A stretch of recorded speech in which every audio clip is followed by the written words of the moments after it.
porastele.tv.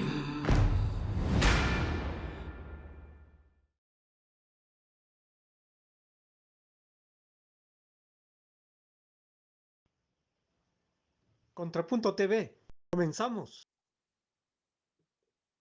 Amigos, muy buenas tardes. Estamos aquí en Contrapunto TV como todos los miércoles a las 13 horas por astele.tv. Hoy tenemos un programa muy especial. Vamos a regresar a temas internacionales que les habíamos dejado un rato y pues tuvimos el gusto de conocer en una conferencia a un verdadero experto en temas de Medio Oriente y bueno, pues fue impresionante ver todo el derroche de datos, de análisis y pues con gusto lo invitamos y pues también nos dio mucho gusto que aceptara estar con nosotros, el investigador, maestro en derechos humanos, Joseph William Burke. Qué gusto que estés con nosotros, Joseph. Hola, un gusto igual. Gracias por tenerme aquí en tu programa. Estoy contento de estar aquí. Y bueno, pues vamos a tratar el tema a 10 años de la primavera árabe, que es un tema, ¿verdad?, que pues me parece muy alejado de nuestra circunstancia. Aquí en México casi no se sabe nada de este tema. Y pues por eso, precisamente por eso, queremos hacer un programa para que, pues a partir del análisis que nos haga Joseph, pues vamos a ver qué repercusiones tiene para México y por qué debemos estar interesados, más allá de que pues cualquier problemática que implique una guerra y violaciones masivas a los derechos humanos, pues es un asunto que debe ser de interés. Pero vamos a ver que para México también tiene relevancia. Y bueno, pues aquí Joseph nos compartió una presentación y bueno, vamos a comenzar con ella, pero también creo que Joseph nos quería hacer una referencia con relación a la primavera árabe, Joseph. Sí, yo creo que hablar sobre la primavera árabe es algo importante porque ya hemos llegado a 10 años de la primavera árabe y era algo muy importante en el mundo que pasó. La gente estaba teniendo revoluciones, manifestaciones para tener democracia, por sus derechos humanos. Y en 10 años de conflicto en el mundo árabe, hemos logrado unos cambios, pero todavía hay situaciones de graves problemas de derechos humanos. Y también hoy vamos a hablar específicamente del conflicto en Siria, que el lunes se cumplió 10 años exactamente de cuando empezó la revolución. Fíjese, Y, acaba de pasar una fecha importante. Qué bueno que sí. planeamos el programa realmente sin saber exactamente la fecha. Y justamente el lunes se cumplieron 10 años de una guerra terrible, terrible, amigos. Vamos a ver este tema, vamos a entrar ya en materia porque el tiempo nos come y vamos a ver que no tengamos problemas técnicos con la presentación. Aquí luego la tecnología nos hace malas pasadas, pero esperemos que ya no está tardando. Aquí está. Perfecto, aquí tenemos la portada, 10 años de la primavera árabe. Entrevistamos al investigador Joseph William Burke para Contrapunto TV. Muchas gracias. Bueno, pues platícanos, ¿qué es esto de la primavera árabe, William? Sí, la primavera árabe era diferentes manifestaciones, diferentes revoluciones que empezaron en diciembre de 2010 en varios países, como ustedes pueden ver en el mapa, que la gente estaban demandando, querían democracia, querían sus derechos humanos, sus derechos civiles. Hubo mucha corrupción en los gobiernos y querían cambios en sus países. Y como pueden ver en el mapa, si está en inglés, pero como pueden ver en el mapa, no han podido lograr en muchos países los cambios, pero en unos han logrado. ¿Y qué pasó en eso? ¿Cómo empezó la primavera árabe? En el país de Túnez, en diciembre de 2010, las primeras manifestaciones empezaron después de la autoinmolación de Mohamed Bouazizi. Él era un vendedor ambulante de solo 26 años que protestaba por el trato que le dieran los funcionarios locales. Y después de empezar las manifestaciones en Túnez, hubo la revolución Jazmí. El gobierno utilizó violencia contra los manifestantes, luego ofreció concesiones políticas y económicas, pero eso no paró la revolución. Las protestas siguieron más fuerte y más fuerte. Al final, el presidente renunció y huyó a Arabia Saudita. Y un año después, en octubre de 2011, hubo una elección libre para elegir a los miembros del Consejo para redactar una nueva constitución. Y en diciembre de ese año, tenían la elección de su primer presidente y primer ministro. La primera vez que eran elegidos democráticamente. Y en este país era el país que logró lo demás. Era el primer país que lograron los más cambios, porque en noviembre de 2019 tuvieron el primer traspaso pacífico del poder a un país de la primavera árabe. Entonces, Túnez era el primer país y el caso de más éxito. Después de Túnez hubo Egipto. Ellos eran inspirados en Túnez. Las protestas comenzaron en enero de 2011. Hubo enfrentamientos entre las fuerzas gubernamentales y el gobierno fue muy violento con los manifestantes. Luego ofreció concesiones y los militares se negaron a usar la fuerza contra los manifestantes y el presidente renunció.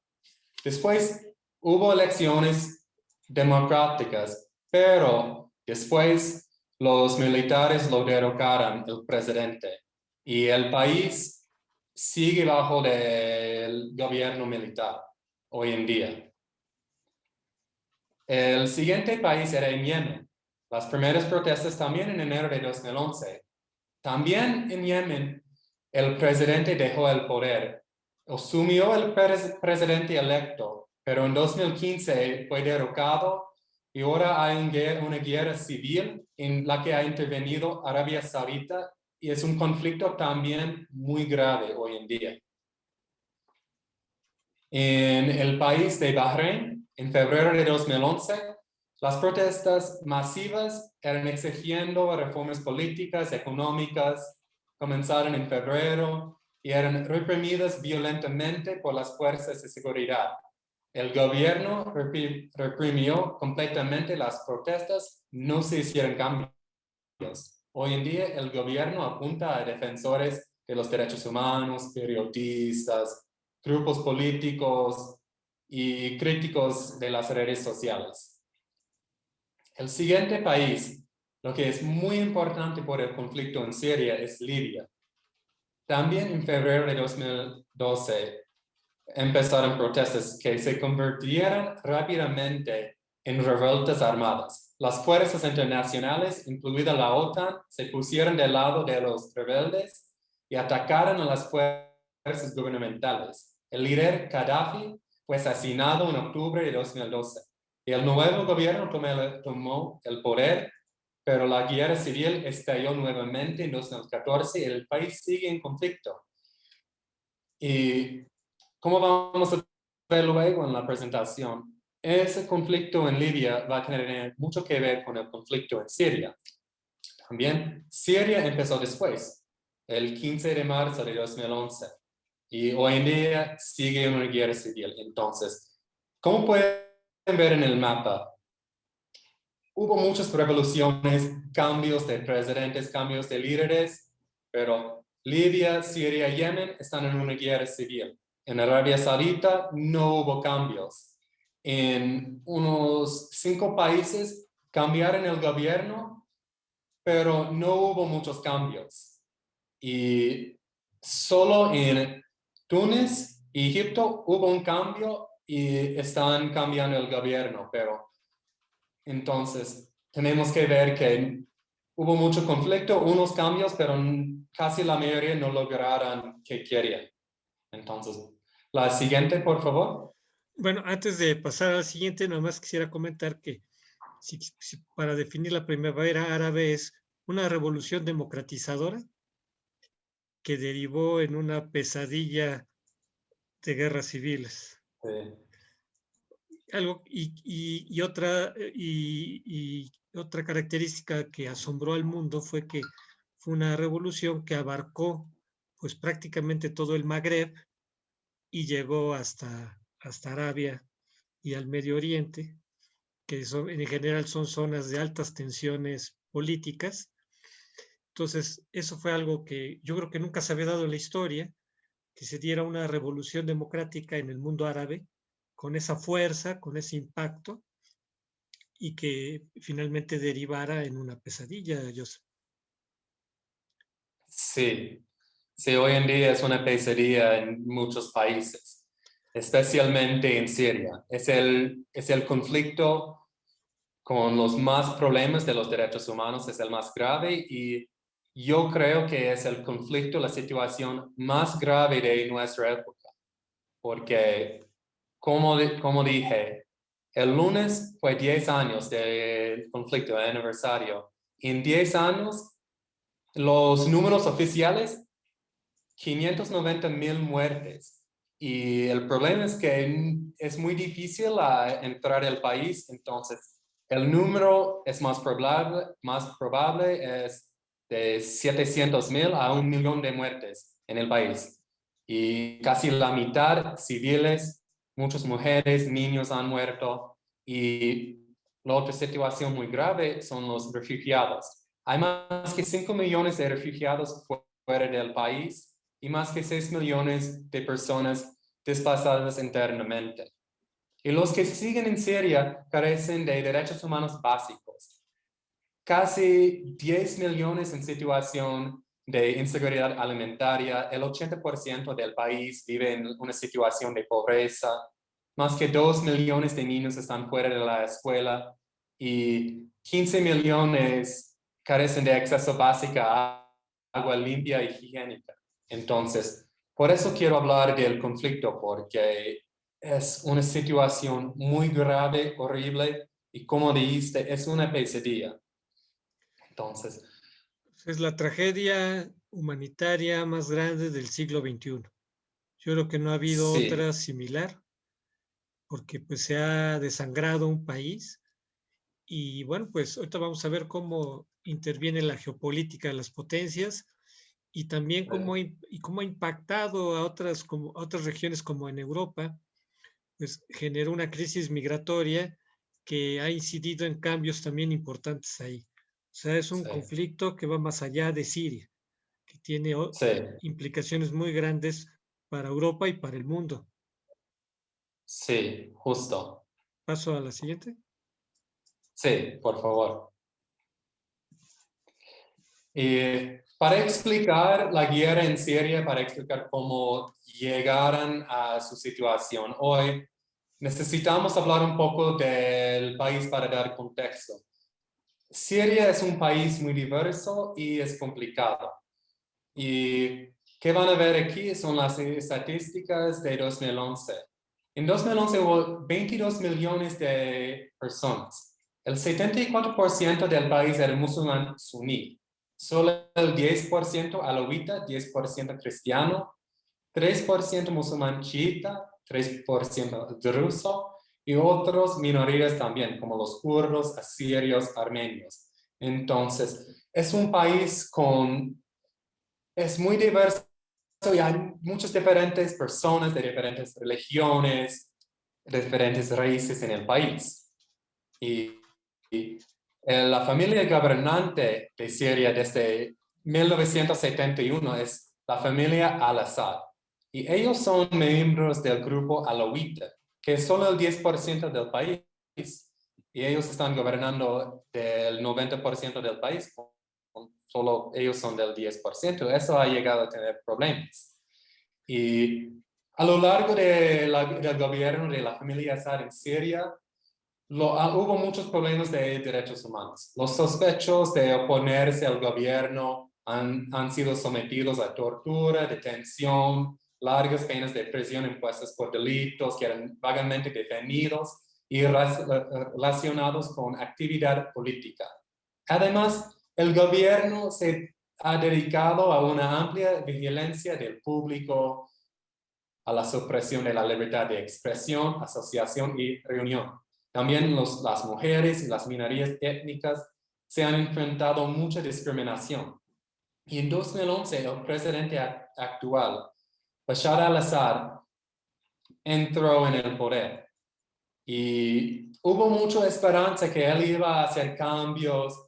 Es un doctor, había estudiado en Inglaterra y mucha gente pensó que él iba a hacer cambios y cambiar la situación económica, política en el país.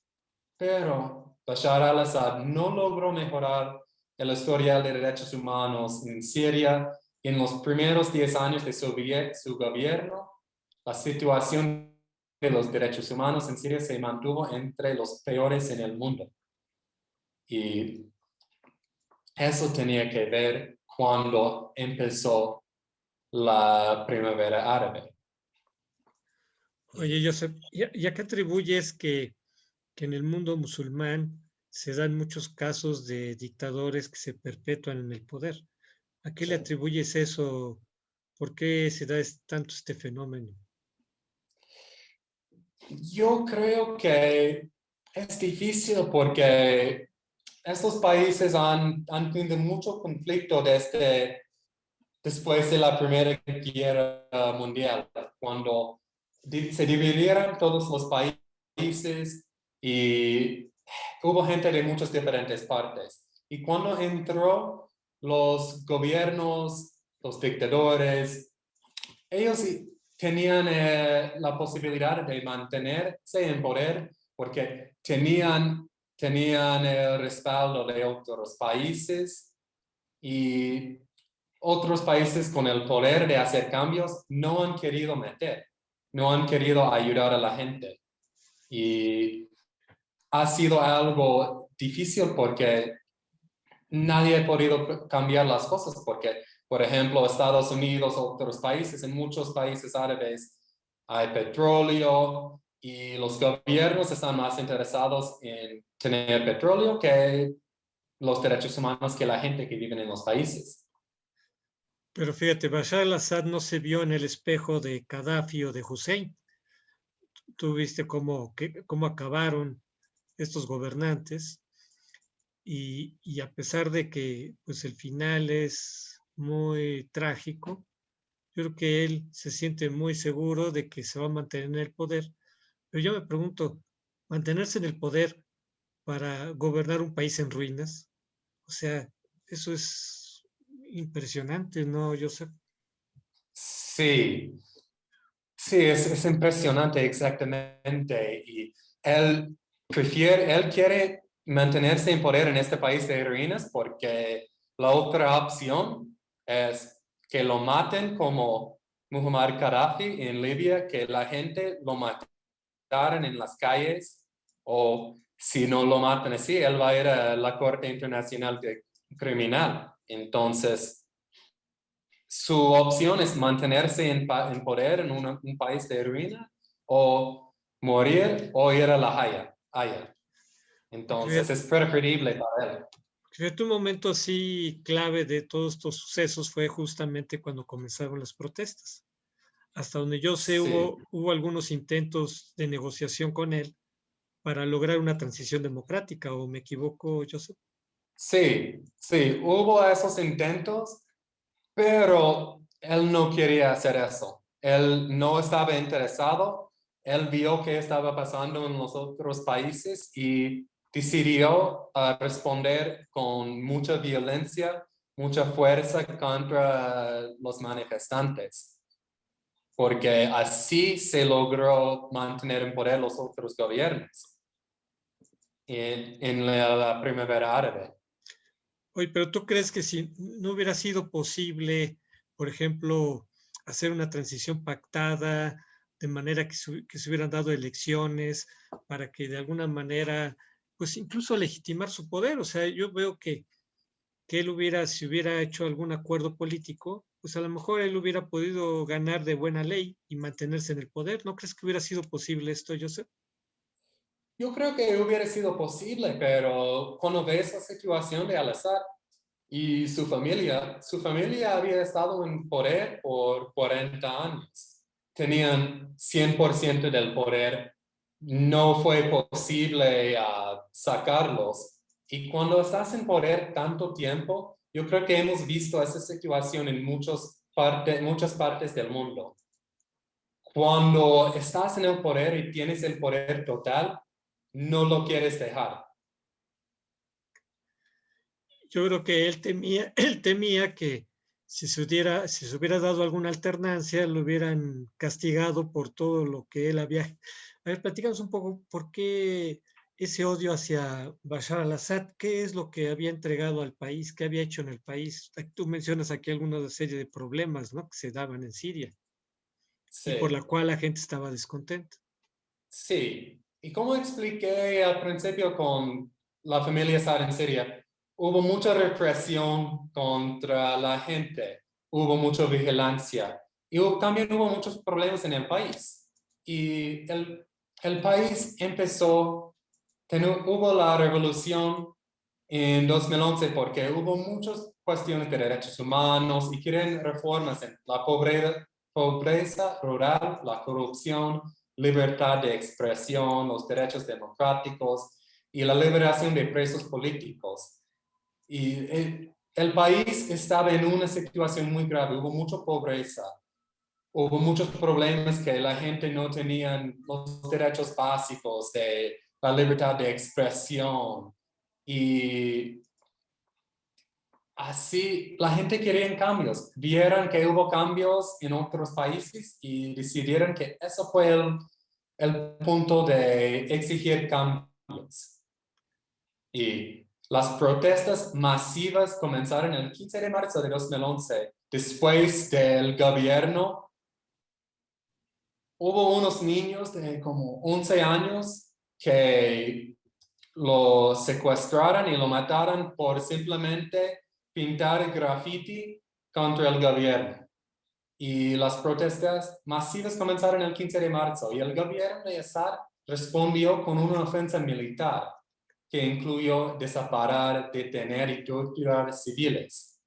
Y la Oficina del Alto Comisionado de Naciones Unidas para los Derechos Humanos estimó que solo en el primer mes, en marzo de 2011, las fuerzas gubernamentales habían matado a un mínimo de 3.500 civiles.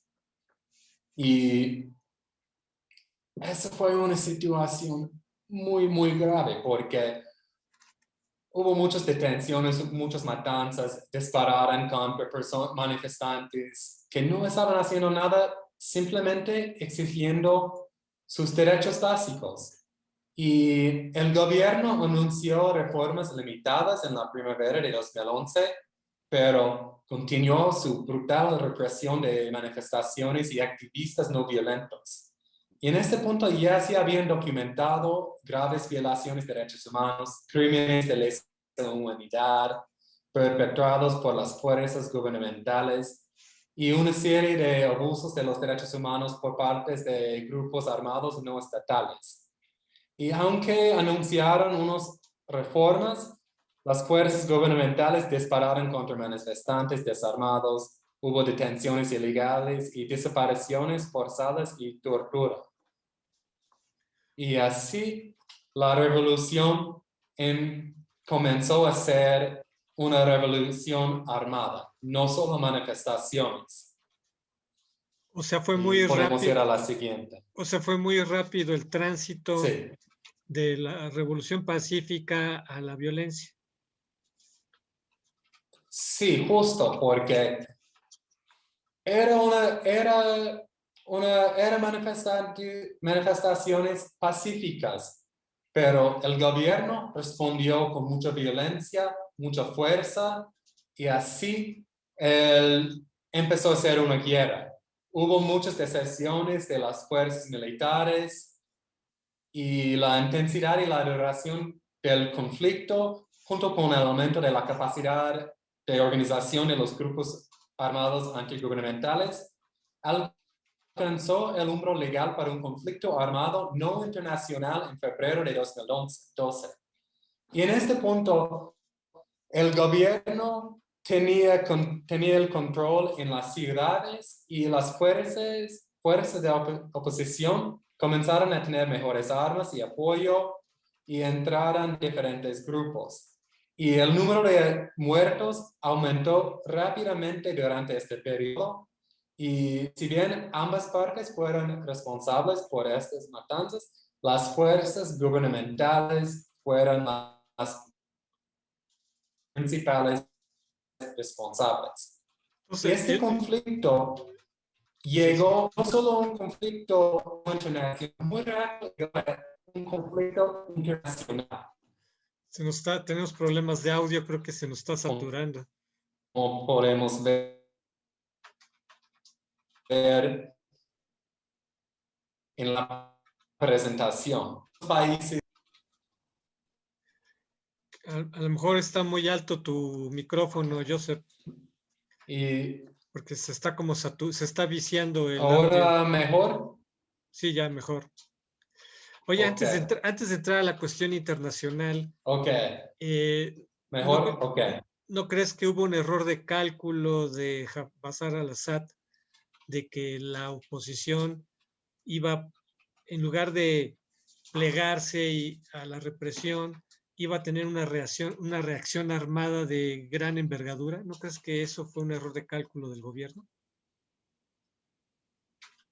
Completamente fue un error, porque si Bashar al-Assad hubiera hecho unos cambios, él tenía la posibilidad de hacer cambios reales que no hubiera cambiado nada por su situación, hubiera tenido su poder completo, su control completo, pero con cambios no tan grandes, yo creo que hubiera podido lograr que se terminó las manifestaciones y no hubiera sido guerra en el país. Pero él no quería dar nada a los manifestantes y decidió responder con violencia, y yo creo que eso fue su error. Porque si no hubiera hecho eso, yo creo que el país hubiera tenido paz y él hubiera podido quedar en el poder sin problemas con cambios pequeños. A lo mejor su modelo era Vladimir Putin, ¿no? Pensando en que en Rusia, como Putin, pues parece entonces ya llevaba una década con el poder. Y bueno, Sí. Putin usó una represión muy selectiva, y a la fecha, pues Putin ha sido muy hábil para mantenerse en el poder sin que el país se le desangre, ¿no? Entonces quizás Bashar al-Assad estaba pensando en ese ejemplo, ¿no, Joseph? Sí, justo, yo creo que sí, porque su mejor aliado es Rusia. Sin Rusia, Bashar al-Assad no estaría en poder hoy. Bueno, ahora platícanos Entonces, yo creo que siguió ese ejemplo. cómo fue que se volvió un conflicto internacional. A ver, platícanos. Sí, se volvió un conflicto internacional muy rápido. En el verano y otoño de 2012, vieron una serie de éxitos tácticos para los rebeldes. Y las tropas gubernamentales se vieron obligadas a retirarse de las zonas del norte y este del país. Y los rebeldes pudieron controlar un territorio significativo. Y en esta época, el gobierno sirio estaba recibiendo armas de Irán y el grupo militante libanés Hezbollah. Al final de 2012, Hezbollah también había comenzado a enviar sus propios combatientes a Siria para luchar contra los rebeldes. Y en el lado de los rebeldes hubo Turquía, Arabia Saudita y Qatar para financiar y armar a los rebeldes, que se hicieran cada vez más públicos a finales de 2012 y entrando en 2013. Y en 2013 también los militantes islamistas comenzaron a ocupar un lugar central en el conflicto. El Frente Nusra es afiliado con Al-Qaeda, que opera en Siria, se asoció con una variedad de grupos de oposición porque generalmente se consideró como una de las fuerzas de combate más efectivas. También, De hecho creo que una parte de Siria era parte del califato que querían crear, ¿no, Joseph? justo, el Estado Islámico que se separó de Al-Qaeda se apoderó de un área en el valle de Eufrates, en el centro de la ciudad de Al-Raqqa, y ellos lanzaron una serie de operaciones exitosas tanto en Siria como en Irak. Y ellos controlaron una amplia parte de territorio que se extendió a lo largo de la frontera entre Irak y Siria. En un punto ellos tuvieron muchísimo territorio entre Irak y Siria. Y en esta época, en los principios de 2013, la situación militar parecía acercarse a un punto muerto, porque los rebeldes mantuvieron un control firme en las áreas del norte, pero fueron reprimidos por deficiencias en equipo, armamento y organización. El gobierno fue muy débil por decisiones, también eran incapaces a lograr grandes avances. Y en esta época, los aliados internacionales del gobierno sirio y por el lado de los rebeldes intensificaron su apoyo y llegó a ser una guerra regional por poderes. Estados Unidos también entró en el conflicto, inició un modesto programa para capacitar y equipar a algunos grupos rebeldes examinados, y en septiembre de 2014 anunciaron la formación de una coalición internacional para luchar contra el Estado Islámico. Y como puedes ver en la presentación aquí, hay muchas diferentes partes. En el lado del gobierno de Siria tenemos Rusia, Irán, fuerzas libanesas de Hezbollah, y en las fuerzas antigubernamentales tenemos el ejército sirio libre, los kurdos, y hay otros países.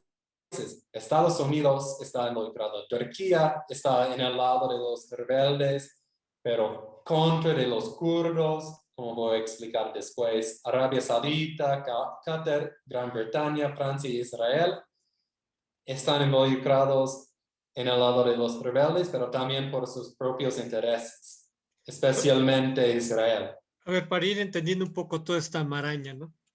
Se podría decir que en primera instancia la intervención internacional de alguna manera conjugó que todos un esfuerzo para combatir a los islamistas. Creo que, si no me Sí, equivoco, este fue como el enemigo común de todos, porque sí, amenazaba los intereses de todos. sí, justo.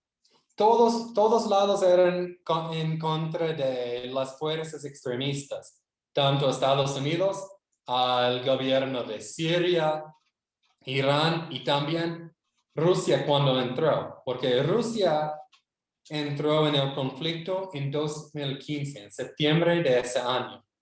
Y eso cambió el conflicto completamente, porque antes de entrar Rusia, hubo mucho de la posibilidad que Bashar al-Assad iba a ser derrocado y tener que salir del poder. Pero cuando entró Rusia en el conflicto, debido al apoyo de Rusia, el gobierno de Siria comenzó a hacer avances muy grandes en todo el país, sobre todo en Alepo.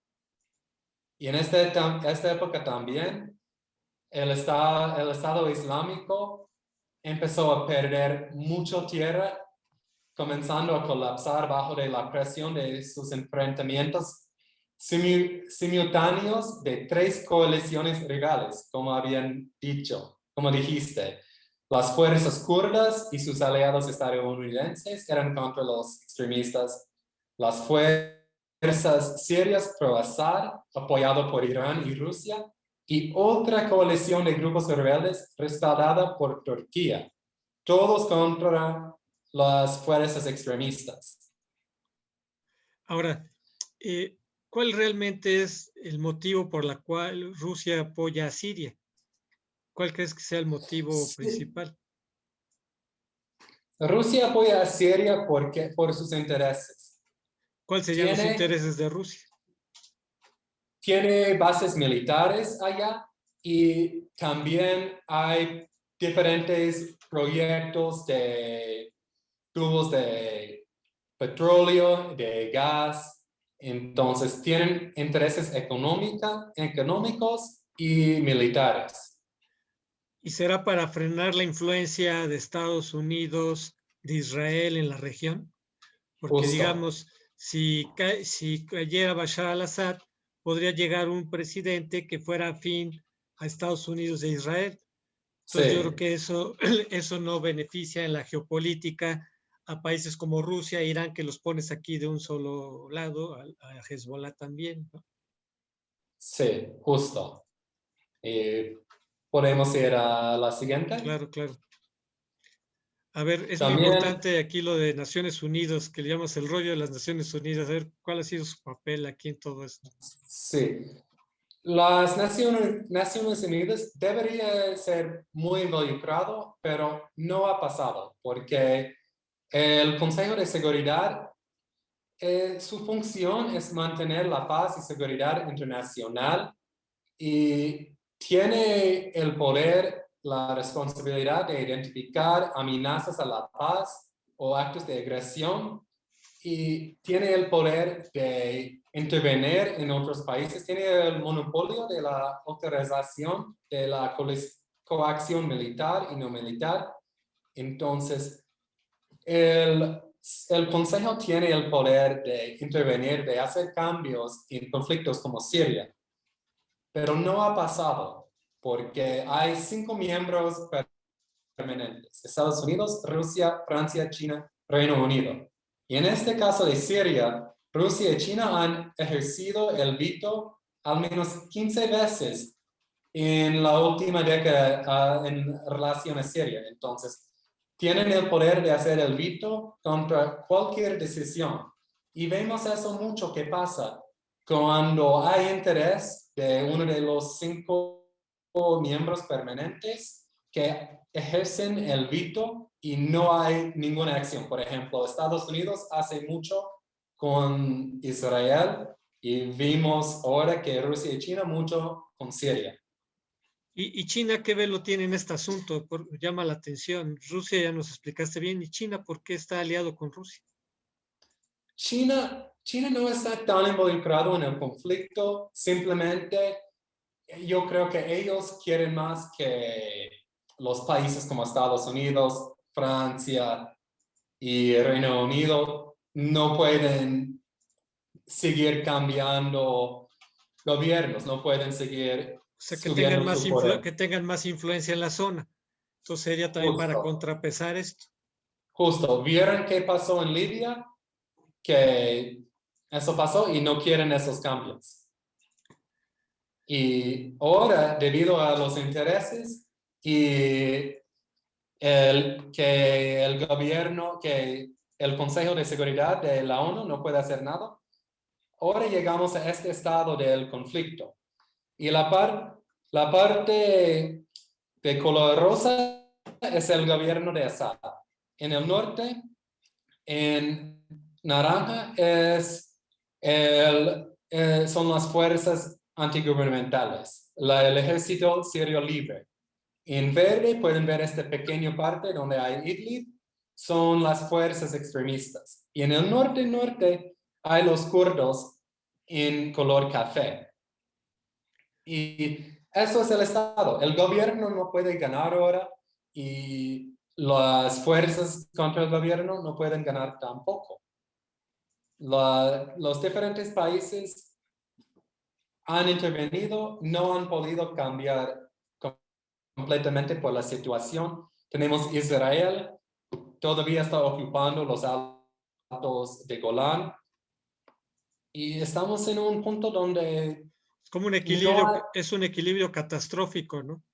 justo, Ni yo te puedo ganar, ni tú me puedes ganar. justo, Y los que pierden son justamente la población civil. sí, justo. Y con esta parte y los diferentes conflictos, llegamos a este problema con muchos problemas de los derechos humanos en el país. podemos ir a la siguiente y hablar de uno de los graves problemas. Uno es la detención arbitraria, tortura, desaparición forzada. Las fuerzas de todos lados han estado realizando detenciones arbitrarias. Ahora hay más que 128,000 desaparecidos, casi 14,000 personas han muerto a causa de tortura en el país. Y eso es de todos lados. Sí, el lado del gobierno tiene un sistema secreto a escala industrial de detenciones arbitrarias, cárceles de tortura, pero también las fuerzas contra el gobierno están haciendo lo mismo. Tortura, desapariciones. Y es un problema muy grave. Como pueden ver en la foto aquí, es una prisión, una cárcel de tortura y desaparición del gobierno. Entonces, es un problema muy grave en el país. Es lo que vemos, es lo que se Y podría llamar, lo que se puede llamar una guerra a muerte, ¿no? Que busca la destrucción del enemigo. O sea, ya se llegó a ese Justo. nivel, ¿no, Joseph? Justo, sí. A la siguiente, por favor. El problema más grave, en mi opinión, en el conflicto son los ataques contra civiles. Lo más culpable es la alianza militar sirio-rusa, que ha atacado de manera deliberada y indiscriminada objetos civiles, escuelas, hospitales, mercados, hogares, refugios. Y ha sido, como quieren dañar a la gente. Como dijiste en la última slide, que simplemente quieren herir, matar lo más que pueden y no importan si son fuerzas militares o si son civiles, no importa. Pero no solo es el gobierno. Los grupos armados de oposición siria han llevado a cabo ataques indiscriminados contra civiles, han sitiado áreas controladas por el gobierno. Entonces, todos son culpables. Las fuerzas extremistas también con atentados, suicidas, con bombas en zonas civiles, han impuesto duras leyes religiosas en las zonas bajo de su control. Y la coalición internacional, Estados Unidos y esos países dicen que no han hecho mucho, pero es que ellos siguen negando la responsabilidad de causar miles de muertos civiles en Raqqa. También han matado personas en diferentes partes y esta coalición ha matado al menos 3,500, 4,000 personas, aunque el número es muy probable que es mucho más alto. Entonces, todos lados son culpables de ataques contra civiles en este conflicto. Y podemos ir al siguiente. Las armas ilegales. Las armas indiscriminadas, como pueden ver en la foto a la izquierda, son bombas de barriles que el gobierno usa, que simplemente lo tiran en cualquier parte donde hay civiles y están llenos de explosivos de alta potencia y chatarra para aumentar la fragmentación. Y están lanzados desde helicópteros. Y esos matan muchas personas. El gobierno también ha usado armas químicas que en Damasco, en diferentes partes, han usado armas químicas de saria que han matado miles y miles de personas. Y estos son... Justamente hace 100 años, en la Primera Guerra Mundial, se usaron las armas de destrucción masiva, los gases venenosos, y después de eso se prohibieron, porque justamente son armas de destrucción masiva. Y, sí, 100 años después se están usando otra vez. Sí, y los están usando contra civiles, más que todos. Entonces es muy grave. ¿Podemos ir a la siguiente? Otro problema grave son los refugiados y desplazados internos. Ese es el problema más grande que podemos ver para el resto del mundo. Hay 6,2 millones de personas desplazadas internamente pero más que 5.5 millones de refugiados fuera del país. Como podemos ver, la mayoría, más que 3.6 millones, están en Turquía. Luego tenemos muchos en Líbano, Egipto, Jordania, Irak. Pero también han llegado a los países de Europa. Casi 700,000 personas en Alemania. Y esto es el problema grande para el mundo. La gente está intentando escapar a estas situaciones graves como Siria. Y muchos mueren en el camino para salir, para intentar escapar. Y los que logran salir están en un problema muy grave y no tienen sus derechos básicos, viven en la pobreza, con acceso limitado a servicios básicos como educación, oportunidades laborales. Es algo muy, muy grave.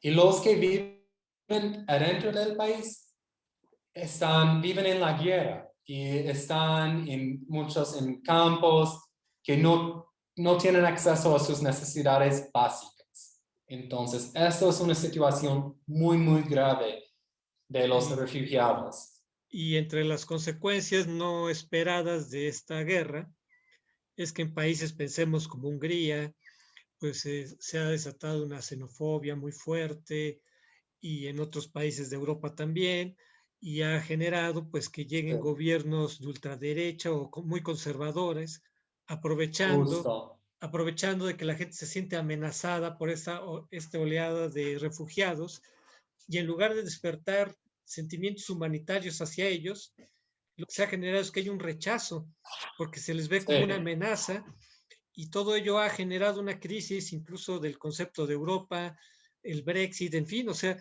aquí empezamos a ver cómo un conflicto local está teniendo repercusiones que van más allá de eso. Sí, justo. Entonces, es muy grave y es muy triste, es una situación horrible. Y aquí está lo que estás comentando sobre la situación, el drama humanitario de los refugiados, de las víctimas de la guerra. Sí, y los que todavía viven en el país, en Siria, están en una situación muy difícil porque hay una falta de necesidades básicas y sus derechos básicos. Como había dicho, más que 15 millones no tienen adecuado acceso a agua, 13.1 millones de personas necesitan ayuda humanitaria, 9.4 millones en situación de inseguridad alimentaria, el 80% en situación de pobreza, más que 2 millones de niños fuera de la escuela. Hay una tasa de desempleo de más que 55% y la mitad de los hospitales o centros de atención médica están solo parcialmente operativos o no funcionan en el absoluto. Y hay mucha gente que allá tenía muchas necesidades que no están cumpliendo y no se puede porque no hay suficientemente acceso al país. Entonces, es muy grave y la situación de COVID ha expuesto este problema aún peor. Pues fíjate, Joseph, Entonces, es una guerra en el siglo XXI, pero como si estuviéramos en el siglo XIX, cuando no había comunidad internacional, cuando no había reglas para la guerra, porque hasta las guerras se le fueron poniendo reglas. Pues es una guerra que nos retrocede 2 siglos, o sea, una etapa de barbarie, donde estaba la ley de la selva internacional en todo su apogeo, Joseph. sí, justo. Podemos hacer la siguiente. Esas son las perspectivas para el futuro. Las Naciones Unidas estima que el costo de reconstruir el país va a costar al menos 250,000 millones de dólares, que es más que 5,000 millones de pesos. Y estamos en el punto muerto donde el gobierno no puede ganar, los rebeldes no pueden ganar. La gente que vive allá en el país están en una situación horrible. Hay millones de refugiados fuera del país. y no sabemos qué va a pasar, porque no pueden quitar el presidente y los poderes internacionales, las potencias, no están interesados en reconstruir, ayudar al país. Entonces, vamos a ver cómo se arregla este conflicto, pero hoy en día sigue y es algo muy preocupante para el mundo. Mira, ojalá la discusión fuera reconstruir el país, porque dirías, bueno, pues ya se pacificó y ahora vamos a ver cómo lo reconstruimos. El problema es primero cómo Sí, vamos a salir de esa guerra, porque sí, ya se empantanó esa guerra, ya se volvió crónica y no se ve para cuándo, Joseph. O sea, se ve que pues como no hay comunidad internacional o si la hay es como si no existiera, o sea, no, es una guerra olvidada en la que están prevaleciendo nada más los intereses geopolíticos o geoeconómicos de las potencias. Entonces, pues se ve que le apostaron a que alguien le puede ganar, que parece que están apostando que alguien puede ganar esa guerra, porque aunque pudiera haber un vencedor, yo creo que ya todos están derrotados, Joseph. sí, justo. Y no y estamos en este punto muerto donde nadie puede ganar y las potencias no tienen tanto interés de intervenir para terminar la guerra. Por ejemplo, Estados Unidos y de su lado podrían intervenir en el país y terminar la guerra, pero eso significa que mucho dinero usando fuerzas de sus propios países y no tienen el interés, no tienen la motivación para terminar esta guerra. Lo mismo con Rusia apoyando al gobierno sirio. No quieren poner sus propias fuerzas y están bien en simplemente dejar el conflicto así. Entonces, yo no sé cuándo se va a terminar.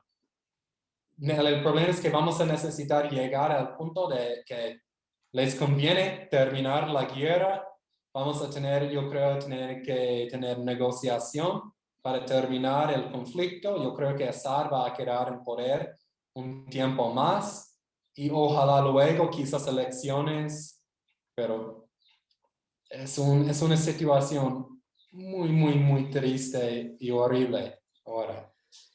Y bueno, ya para terminar, ¿por qué en países como México nos debe de interesar este asunto más allá de la cuestión humanitaria, de que pues debe de haber México es ahorita parte del Consejo de Seguridad de la ONU? ¿Por qué a México le debe de interesar que se resuelva un problema de este tipo? Más allá de lo humanitario o de lo internacional. ¿Por qué Sí, nos repercute? sí.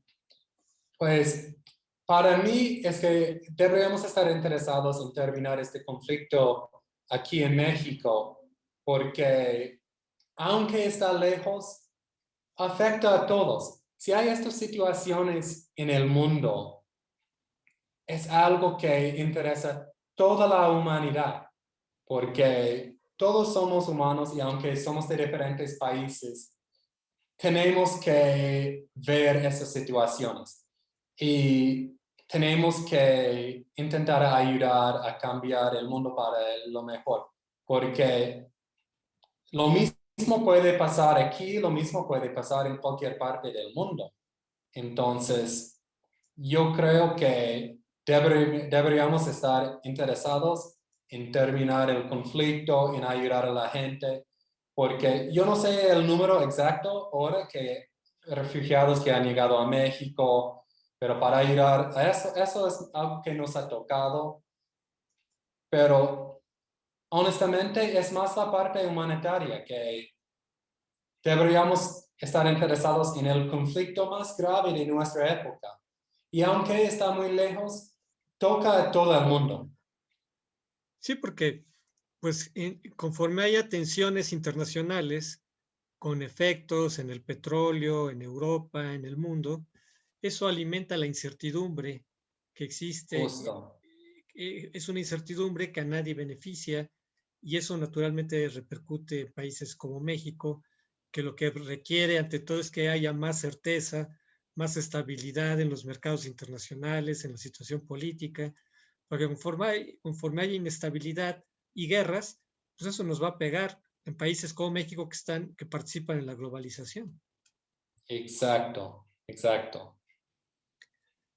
Y naturalmente también que debemos evitar que en países como México se den comportamientos políticos como los de Bashar al-Assad, que amenazan la democracia, que generan autoritarismo, porque eso generan rencillas y generan tensiones que se van acumulando.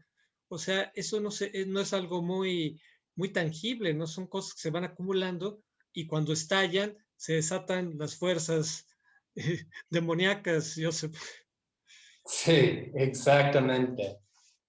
Entonces, todos, incluso nosotros aquí en México, deberíamos estar preocupados de esta situación por muchas razones. Bueno, amigos, pues agradecemos mucho su presencia aquí en el programa. Naturalmente a Joseph, que nos destinó su valioso tiempo para que nos ilustrara sobre esta problemática que es tan grave, tan preocupante y de la que debemos estar enterados, como en muchas otras que hemos estado analizando aquí. Joseph, te agradecemos mucho tu presencia en el programa. Muchas gracias a ti por tenerme aquí. Un gusto.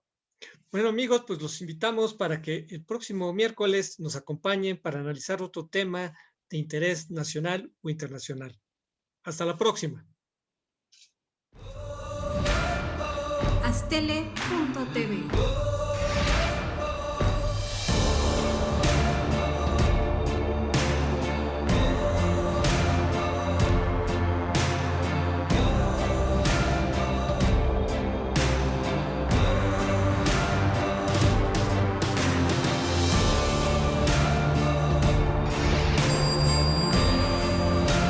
Astele.tv